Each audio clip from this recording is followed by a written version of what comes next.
से। दोस्तों, ये तस्वीरें देखकर आप आसानी से समझ गए होंगे कि कैसे मंगलवार के दिन संसद में वोट चोरी के मुद्दे पर महासंग्राम छिड़ रहा। सबने देखा, एक तरफ संचार साथी ऐप को लेकर मोदी सरकार से सवाल पूछे गए, तो वहीं वोट चोरी के मुद्दे पर सरकार को विपक्ष ने घेरने की पूरी कोशिश की। हंगामा इतना था कि गदर मच गया। संसद के अंदर भी और बाहर दोनों जगह का जो है विपक्ष ने अपना चक्रव्यूह रच रखा था मोदी सरकार को फंसाने के लिए। लेकिन आप क्या समझ रहे हैं, ये मैं आपको बताऊंगा। आप साफ देख सकते हैं कि लोकसभा में इधर प्रधानमंत्री नरेंद्र मोदी की एंट्री होती है तो उधर विपक्ष अपने नारेबाजी और तेज कर देता है। फिर क्या, पूरे दिन टीवी चैनलों पर और सोशल मीडिया पर ये तस्वीरें आग की तरह फैल गई। वो व्यक्तिगत रूप से इधर भले ही विपक्ष के नेता राहुल गांधी की पकड़ में बिहार वाली मछली नहीं आई, लेकिन 14 दिसंबर को दिल्ली में जंतर मंतर पर वोट चोर गद्दी छोड़ के मेगा शो की रैली करने वाला ऐलान कर चुके हैं। अब यहाँ राहुल की रैली में क्या होता है ये तो देखने वाली बात होगी। 14 दिसंबर को सबको पता चल जाएगा।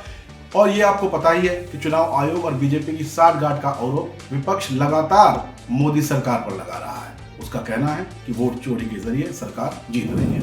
राहुल गांधी हर चुनाव में तथाकथित वोट चोरी के इस मुद्दे को उठाने की कोशिश तो करते हैं, लेकिन उनके हाथ में कुछ भी नहीं लगता। हश्र क्या हुआ हम बिहार, हरियाणा और महाराष्ट्र में देख चुके हैं दोस्तों। अभी हाल ही में राहुल ने कहा था कि एसआईआर यानी कि स्पेशल इंटेंसिव रिवीजन भी वोट चोरी को छिपाने का ही तरीका है और इसके लिए उनके पास पर्याप्त सबूत भी है। लेकिन यहाँ समझने वाली बात है कि राहुल के सबूतों पर जनता को विश्वास क्यों नहीं होता। शायद नरेंद्र मोदी होने नहीं देते क्या, वो ये कह सकते हैं। यही वजह है कि संसद के शीत सत्र के आगाज में ही उन्होंने साफ कर दिया था कि ड्रामा नहीं डिलीवरी चाहिए, और राहुल गांधी से भी यही उम्मीद देश करता है।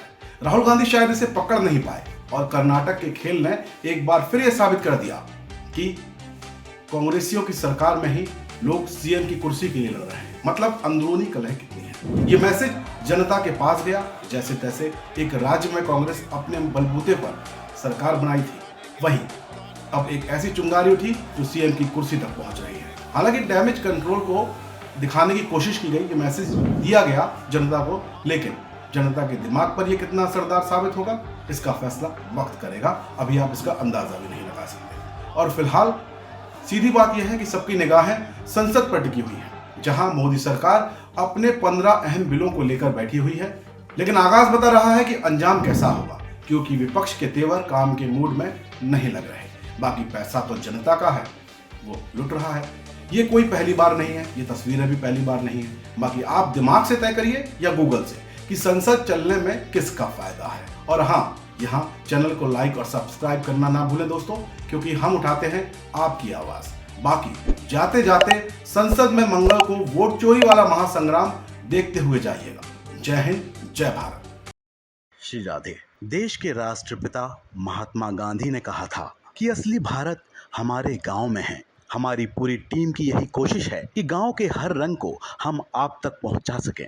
इसलिए बनिए हमारी ताकत, क्योंकि कंक्रीट के जंगलों की चमचमाती दुनिया में गांव अंधकार की ओर जा रहे हैं। देश में स्मार्ट शहर बने, कोई दिक्कत नहीं, पर हम बनाना चाहते हैं स्मार्ट गांव।